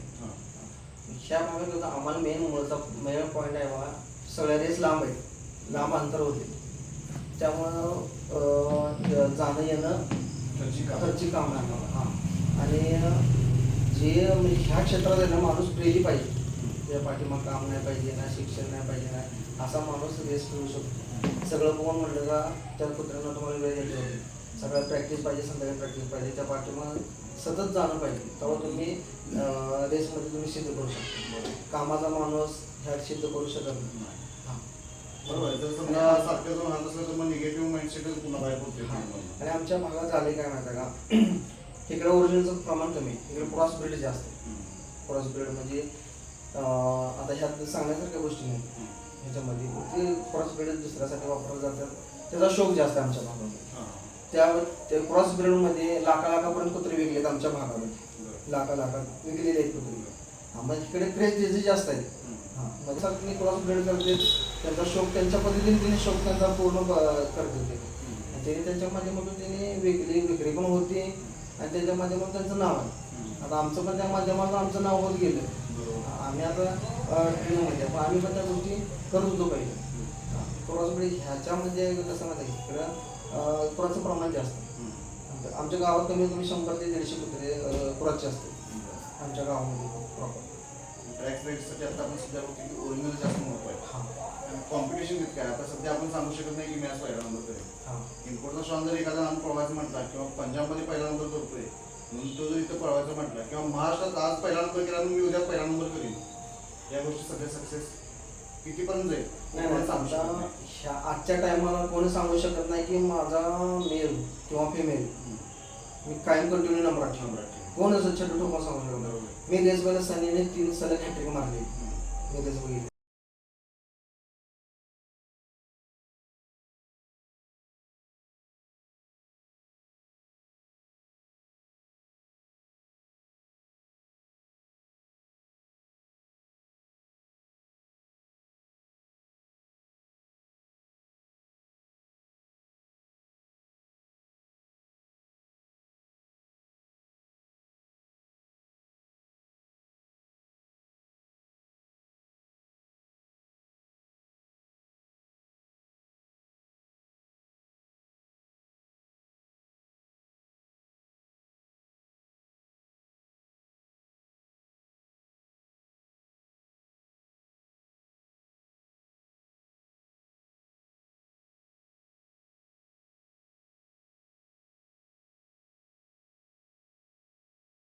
श्वान शर्यतीचे दिवस आले त्यात सुद्धा भुवन त्यांचे पुकार ऐकून किंवा त्यांनी जे श्वानांना प्रोत्साहन दिले किंवा श्वान मालकांचे प्रोत्साहन दिले त्यामुळे इतपत आज श्वान संख्या वाढायला लागली आणि स्पर्धक पण वाढले भरपूर. गोवा तुम्हाला पहिल्या रेस गोवा 2 व्हीलरवर फिरत होता, आज गोवा 4 व्हीलरमध्ये फिरतो. तेव्हा ते त्या गोष्टी कष्ट काढलेत ना.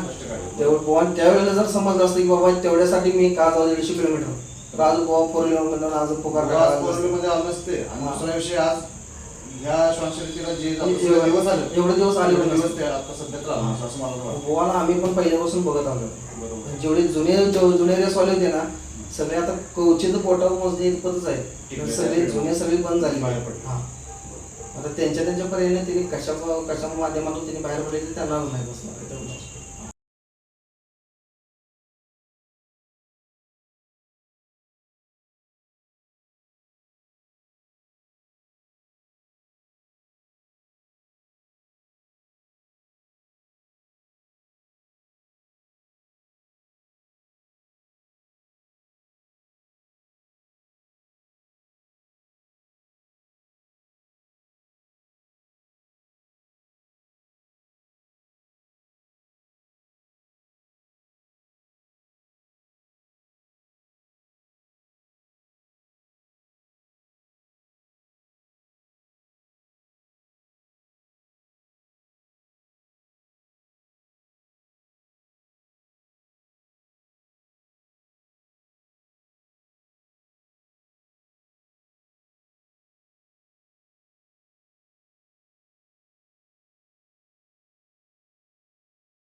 त्या मालकांना सुद्धा माहित आहे. माझा स्वतःचा श्वान करत असताना मी त्यांना फोन करून विचारलं. मी म्हटलं तो मेल दावा तुमच्या मागे तो मेल सूट होणार. मी बाहेर पाठवलेले. पण असं नाही की बाबा तू मला फोन केलाय तर तू त्यांच्याकडे जाऊ नको, मी थोडं पैसे कमी करतो तो माझा नाही का, असं करून चुकीचं आहे. जर तुम्हाला रेस खेळायची आहे ना तर तुम्हाला जे कॉम्पिटिशन बसणार आहे तोच तुम्ही मेन करून द्या. प्रोफेशनलपणा पाहिजे त्यात. हा प्रोफेशनल अभ्यास पाहिजे. आणि ह्या क्षेत्रात असं नाही की तुम्ही आता आलाय आणि तुम्हाला लगेच नॉलेज आले. आम्ही 2007 पासून करावं. मी लहानपणापासून जसं आता माझी 4थी पिढी आहे. आमच्या पंजाबपासून आमच्या घरात कुत्रे ते 4थी पिढी आमच्या वडिलांकडे होती, आजच्याकडे होते. माझी 4थी पिढी आहे. आता घरात होती 5वी पिढी. आमच्या घरात कुत्र कधीच उभारलं होणार नाही. कायम राहणार आमच्या कुत्र. ती ग्रॅमंड असो, कारवण असो, पिसोरी असो. जे हंटिंग ब्रीड आहे जी पहिल्यापासून आलेली आहे हंटिंग ब्रीड ते आमच्या घरात राहणार. असं मी इंग्लिश ब्रीड पण पाळून ठेवले सगळे, पण हंटिंग ब्रीड राहणार. तर आपली लाईकच ते आपल्याला आवडणार कुत्र्यात तेच आहे. म्हणजे आता घरात लहान वर्षाचं मुलं आहे त्याला सुद्धा अजून कुत्र्याचं नाव आहे. आमच्या घरात ते खायला वडील पण झालेलं आहे. पण असं नाही की बाबा तुम्ही आत्ता आला ह्या क्षेत्रात आणि तुम्ही लगेच ज्ञान पाबळाला आले काय उपयोग नाही तुम्हाला. ह्यात लय घासा लागणार. जसं चंदन घासला जातो ना तसं तुम्हाला घासून सध्या कोण म्हणू शकत नाही की मी 100% यात फुलफिल झालोय. पूर्ण मला यातनं कोणच होऊ शकत. अजून काय नवीन शिकायला मिळेल. रोज नवीन शिकायला भेटणार तुम्हाला ह्या क्षेत्रात. पहिली रेस आणि आताच्या रेसमध्ये जमीन आसमानचा फरक आहे. असं पहिले बक्षीस पण नव्हते, आता बक्षीस लाखांना बक्षीस चालू आहे. थार गाडी बक्षीस चालू आहे, अल्टो झाल्या, बुलेट झाल्या, टू व्हीलर झाल्या.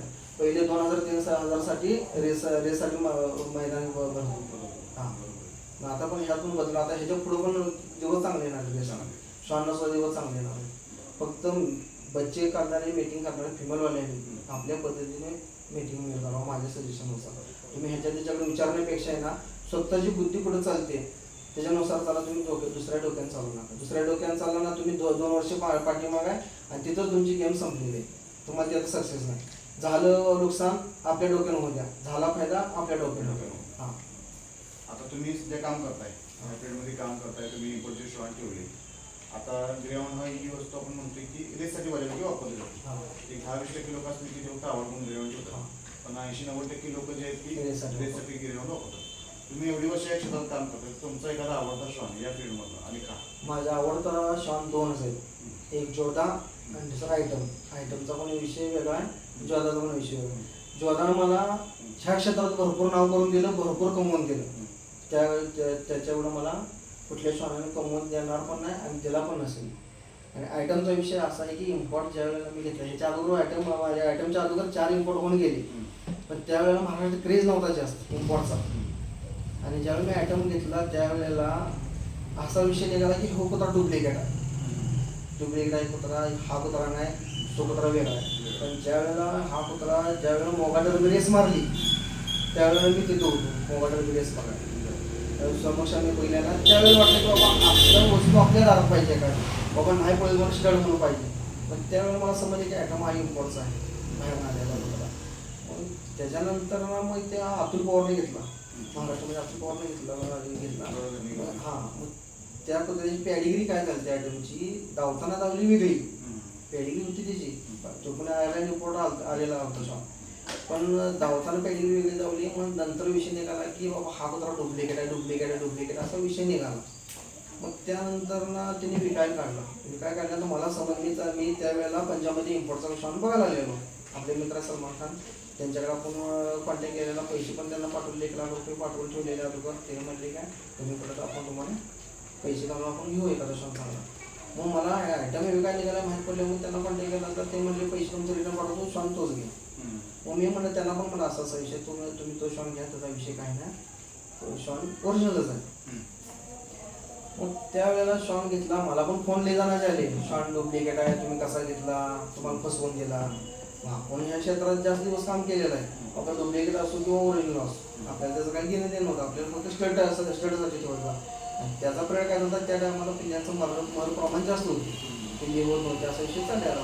पण आपल्या आल्या दुसऱ्या दिवशी शॉन मिटिंग केला, पोराची फिमेल आलेली आत्मीची, डॉक्टर म्हणून आत्मीचं तिने घेऊन आले, त्याच्यावर पहिल्या वेळीला मिटिंग आला कुत्रा आपल्या. तिथून सक्सेस चालू झाला त्या शॉनचा. मग हे तर त्या कुत्र्याची डिमांड कळला माणसाला, तो आयटमचं इथं त्याला किंमत कळलं नाही बरं. मग मी काय केला, आयटम पंजाबला घालवलं. मग सगळे म्हणजे विकला.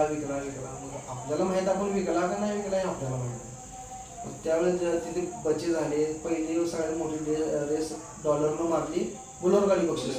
हां, तिथून सगळ्यांना कळायला आयटमची किती पळते. मला जे सगळे फोन करायला मी आयटम कशाला विकला, कशाला तिथं ठेवला. ज्या वेळेला होतं त्यावेळेला तुम्हाला तिची किंमत कळायला नाही महाराष्ट्रवाल्यांना. मग ज्यावेळी दिला तेव्हा तुम्ही म्हणता वापस आणा, मग वापस आणून तो उपयोग नव्हता त्याचा. मला काही तिकडून फी येतच होती. तिथं 30,000 फिमेल मीटिंग होत होती. ज्या दिवशी फिमेल फोन येत होता, ज्या दिवशी मीटिंग होत होती त्या दिवशी संध्याकाळी माझ्या अकाउंटवर पैसे पडत होते. हां, आपल्याला ते त्या पण कुत्रे नुकसान करून दिला. त्याच्यानंतर महाराष्ट्रात सगळ्यांना कळायला आले की इम्पोर्ट कुत्रे असलेले, इम्पोर्ट शॉन मग जे शॉन आणायला आली इम्पोर्टची. त्यावेळेला मोजके शॉन होते महाराष्ट्रात. मग त्याच्यानंतर इम्पोर्ट शॉन जास्त आले महाराष्ट्रामध्ये. त्यावेळेला त्याचा डुप्लिकेटचा बवाल जो झाला महाराष्ट्रामध्ये, त्याच्यापासून मग इम्पोर्ट शॉनला जास्त डिमांड आला. मला माझ्या माहितीनुसार त्याच्या अगोदर जास्त इम्पोर्टला पण जास्त मागणी नव्हती ना, इम्पोर्ट जास्त कोण कुत्री आणत पण नव्हती, कोणाला नव्हती पण जास्त. तिथून जे डुप्लिकेट आहे तिथून सुरुवाती झाली, तिथून त्याची पिल्ली पडायला लागली. तिथून सगळ्यात जास्त इम्पोर्ट महाराष्ट्रात जास्त याला महाराष्ट्रामध्ये याला. आणि जे आपण आज पण जेवढे स्टड ठेवले इम्पोर्ट असो इंडियन असो, सगळ्यांना आपल्याला रिझल्ट दिला आहे. आणि आता हा लाईनचा विषय लाईन मी पण सगळं लाईन बघून आणतो होता आणताना शॉट. मी बाबा रेस किती पळाला आहे पंजाबमध्ये रेस कमी पळायला मी आजपर्यंत जेवढ्या आणले पहिल्यामध्ये कमी रेस पळायला शॉन आणला मी जास्त शॉन रेस पळायला आणला म्हणून आपल्याला ब्रिडिंगला दमवत नाही पिल्ले लगेच म्हणजे ना आजपर्यंत मी डॉक्टर दावलो नाही स्पॉम चेक नाही ना काय नाही तिथं पिल्ले झालेलं ऑलरेडी घेतलेलं असते इथं आपल्याला दमवलंच नाही कुठल्या शॉनाने बाबा की फेल झाले फिमेल असं गोष्ट कधी झाली नाही आता इतकी वर्ष काम करताय तरी इतक्या वर्षाचं एक तुम्हाला विचारतो की या पिढीमध्ये काय कमावलं नेमकं तुम्ही मी कमवलं तुम्हाला सांगतो तुम्हाला मी माझं जे आहे जेवढं काही दावलं बरोबर आता जर माझं स्ट्रक्चर चालू आहे 16 लाखाचं बांधकाम चालू आहे आता सध्याला 42 लाखाचं टोटल बांधकाम 16 लाखाचं मी कुत्र्यावर झालं फ्लॅट घेतला 35 लाखाचा कुत्र्यावर घेतलेला आहे एरटिका गाडी घेतलेली आहे जेवढं माझं जे चालू आहे ते सगळं श्वानावर चालू आहे आणि आजपर्यंत आम्ही 1 रुपयाला कोणाला फसवलं नाही आणि जे आमचं नाव बदनाम करत असतील बाबा फसवले त्यांच्या चुकीमध्ये ते फसले असते कारण आम्ही असे दिवस बघितले बाबा पैसे नसणारे माणसं आम्ही फुकट मीटिंग करून दिलेले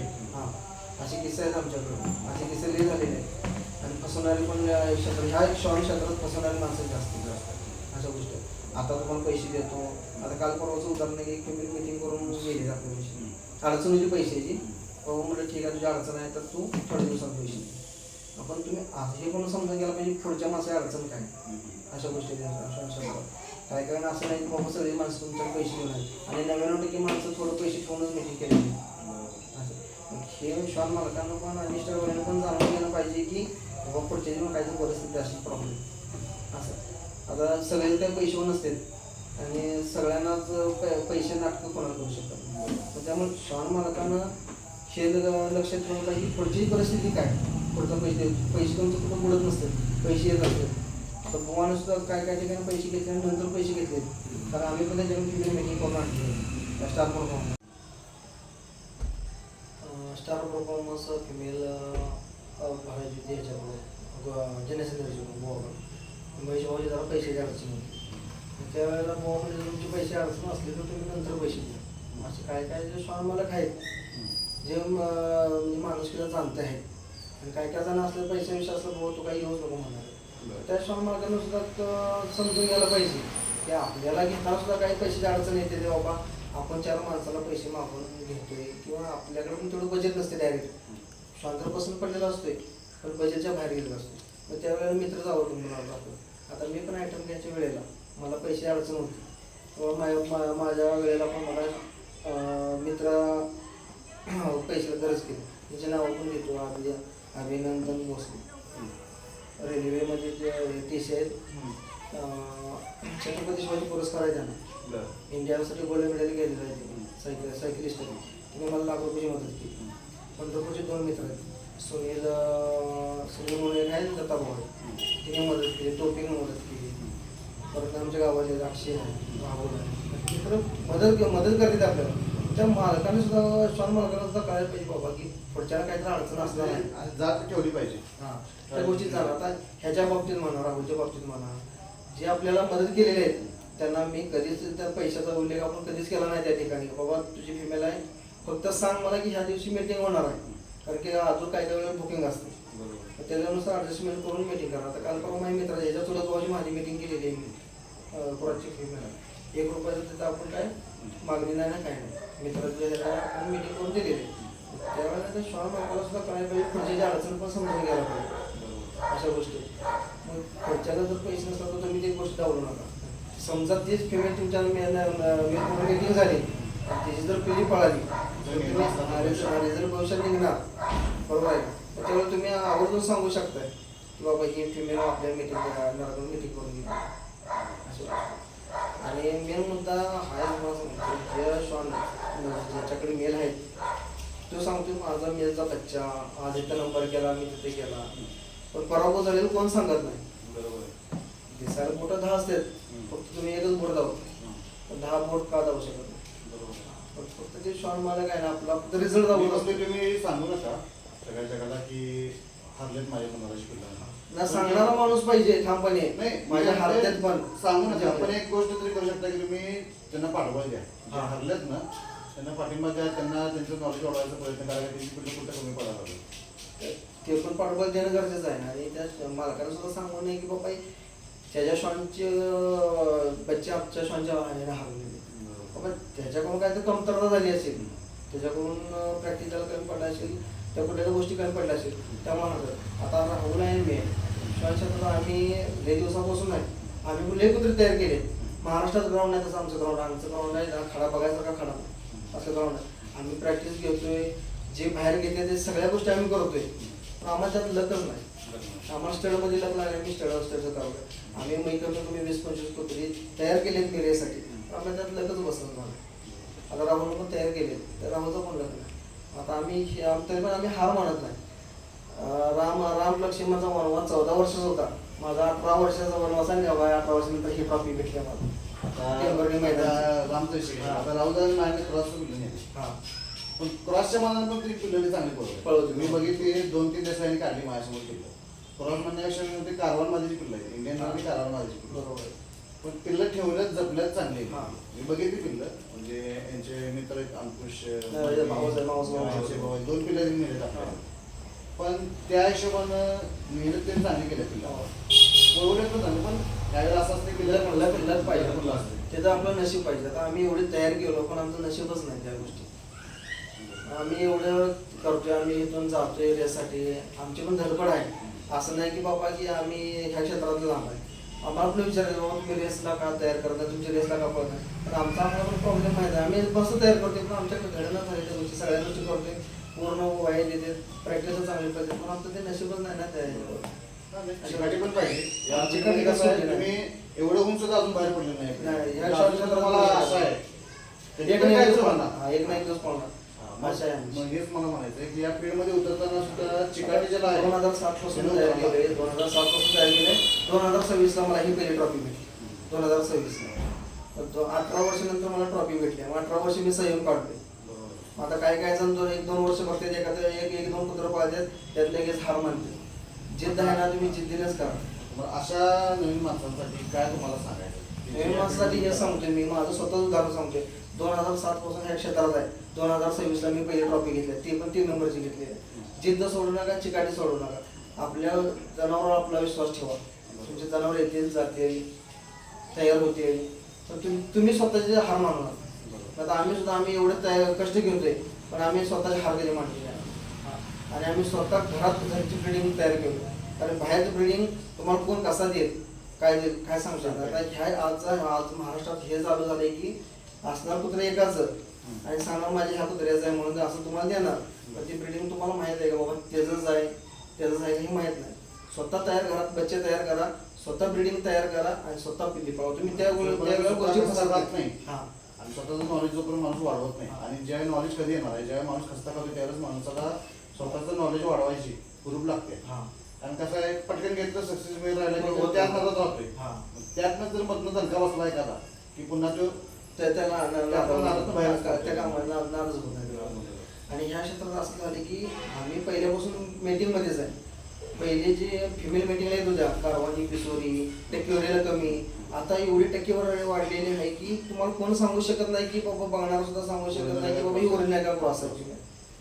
मग त्या समजा फिमेलचं तुम्ही ओरिजिनल म्हणून पिल्लू पाळला तर तुम्हाला ती फायनलला, सेमीफायनलला किंवा क्वार्टर फायनल तुम्हाला तिथं तुम्हाला ती दगा देणार. तुम्ही ओरिजिनल म्हणून पाळणार तर तुम्हाला क्रॉस ब्रीड दिलेली असणार.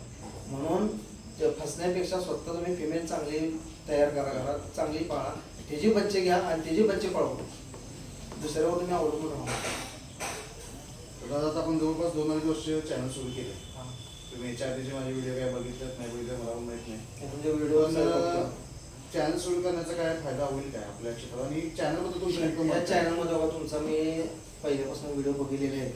आता आपल्या पण फोनवर झाले, चेष्टेवारी पण म्हणले की बाबा आमच्याकडे कधी येत आहे तुम्ही 4-5 रेसला, चेष्टेवारी झाले तुम्ही आज उद्या येतो मला. पण ह्याच्यातून आहे ना माहिती जास्त भेटत जाते, लाईन कळते, ब्लड लाईन कळते. नवीन पिढीला, जुन्या पिढीला बाबा श्वान कोणाचा कसा आहे, काय आहे, त्याचा रिझल्ट काय, ह्या युट्यूबच्या माध्यमातून कळलं जातं. आणि लाईव्ह समजलं जाते की बाबा हे महाराष्ट्रात चालू काय.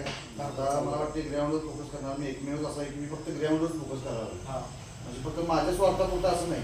मी आजपर्यंत कोणाकडनं मी मुलाखतीसाठी गेलो आहे मला पैसे द्या, ही गोष्ट मी कधी केली नाही. बरोबर आहे. आणि आत्ता मी सध्या बघितलं की अनेक जण आहेत म्हणजे आहेत ग्राउंडवर पण त्यांचे व्हिडिओ वगैरे येतात. पण जो माणूस व्हिडिओ करणार आहे त्याला वैयक्तिक यातलं काय नॉलेज नाही.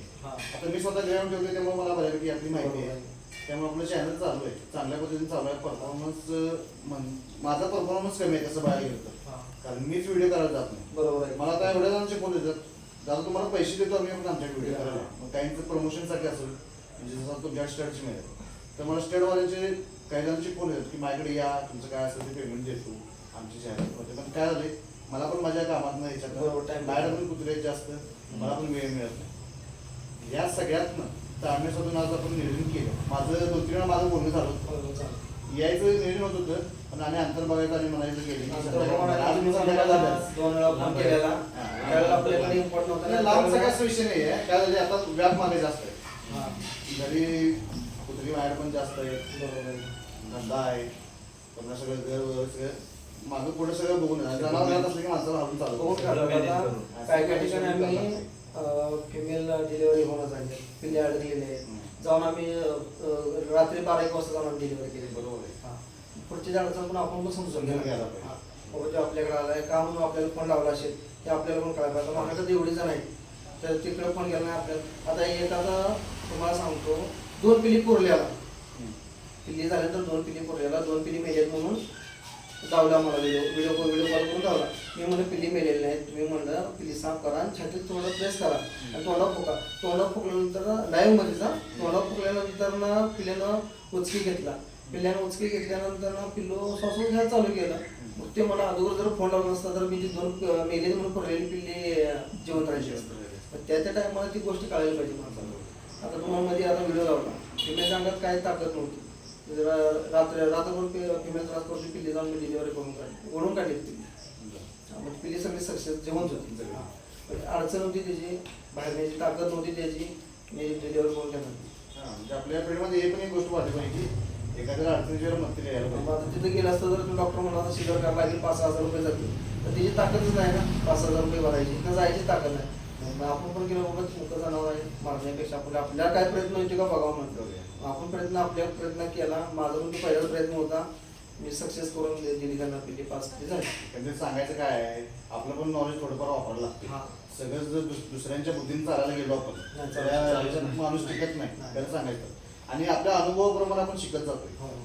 आज एखादा माणूस घरात डिलिव्हरी करतोय, ज्यावेळी त्याची पहिल्यांदा फिमेलची डिलिव्हरी होईल, दुसऱ्या डिलिव्हरीच्या वेळेला त्याला डॉक्टरला बोलवायला हो, लागेल. गरज नाही. जर तो माणूस डोकं लावून त्यात जर लक्ष घालत असला तर ते ह्या ह्याच्यात मी सांगत होतोय, काय जण फिमेलला पूर्ण घाण खाऊ देते.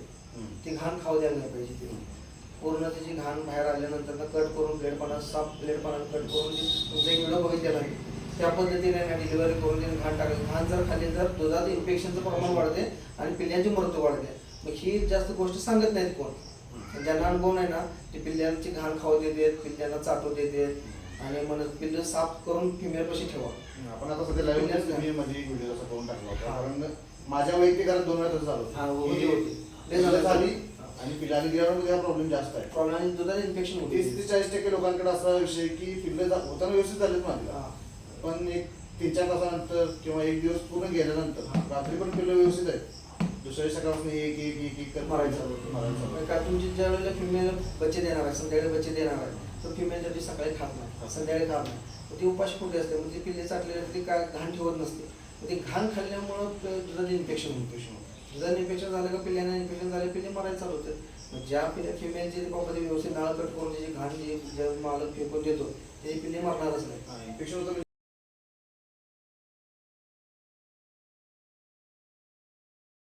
जे बाहेर जे अवयव आहेत त्याच्याबरोबर खालची माती असू दे, धूळ असू दे, या गोष्टी सगळ्या जे पोटात जातात. आणि ज्याने बच्चे हे केलेत ना त्याचे निप्पल थोडे पिळून ओल्या कपड्यात साफ करून घ्यायचे, कारण की बॅक्टेरियाचं प्रमाण त्यात जास्त असतं. आणि ते जर पिल्यांना जर पिलं, कारण की आपण फिमेल आपले धुतलेले असते तर ती फिमेल इकडे तिकडे बसलेले असते, बॅक्टेरिया जास्त गेलेला असतो होलातून निप्पलच्या होलातून. ज्यावेळेस आपण पिल्ली व्हायच्या टायमाला ज्यावेळी पिल्लं होते त्यावेळेस तुम्ही सगळे निप्पल पिळून घ्या, चांगल्या कापडानं साफ कापडानं स्वच्छ करून घ्या आणि मग पिल्ल्यांना पासा. तो जर बॅक्टेरिया पहिल्यांदा जर पोटात गेला तर पिल्ल्यांचे मृत्यूचं प्रमाण जास्त. पहिल्या परंपरेनुसार जर पहिली जुनी लोक आहे ना, समजा गाय एरी म्हैस एरी, तर पहिल्यांदा चिरा गौरीवर घेत होतं, ते ह्याच्यानुसार घेत होतं परंपरेनुसार. पण त्यात नाही विज्ञान काय सांगते की बाबा त्यात बॅक्टेरिया जो आहे तो पहिला बाहेर जावा बाहेर जावा. आणि मग ते वासरू किंवा शेळीचं किलो काही असं मग ती प्यायचं.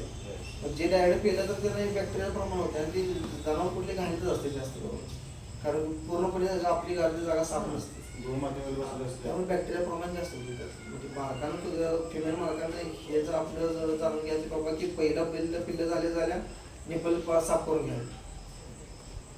तर दादा आज तुम्ही आपल्या चॅनलसाठी वेळ दिला. मी तर डपापूरमध्ये आलो. बऱ्याच दिवसापासून यायचं नियोजन होतं, अंतर पण भरपूर होतं.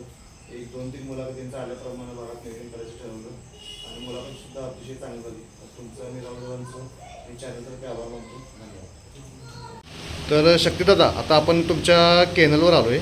तर तुमचं केनल तुम्ही अतिशय चांगलं डेव्हलप केलं आहे.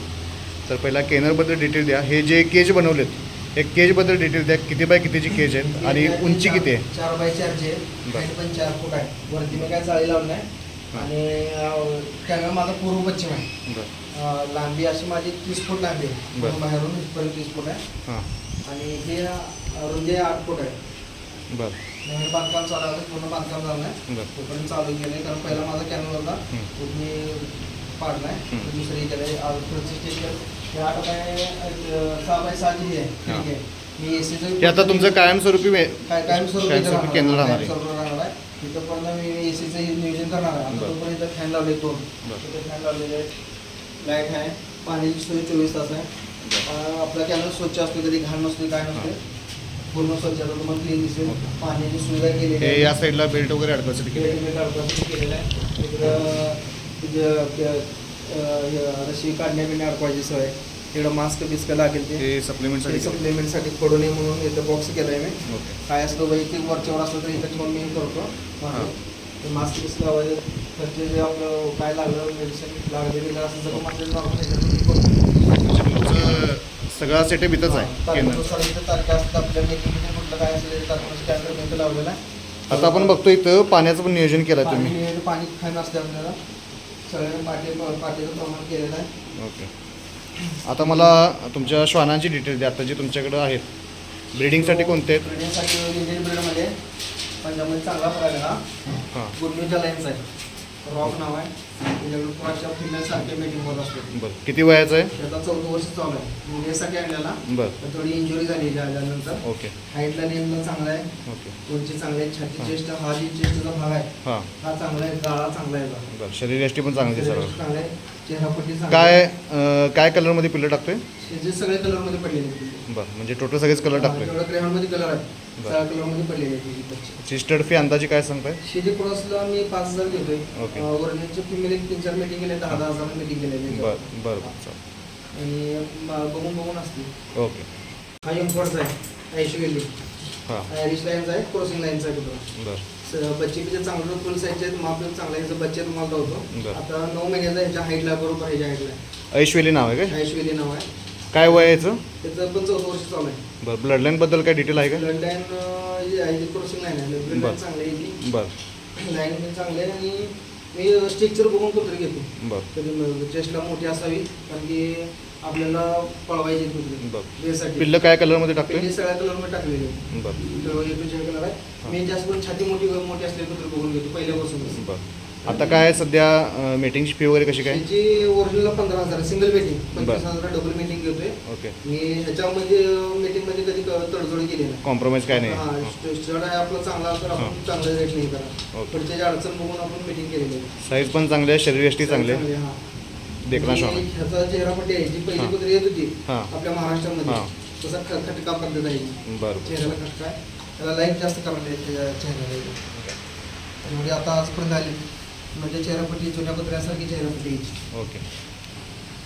तर शक्तिदादा ह्याच्याबद्दल डिटेल काय आहे? हे ऐश्वर्याचा बच्चा आहे. बरं. 9वा महिना चालू आहे याला.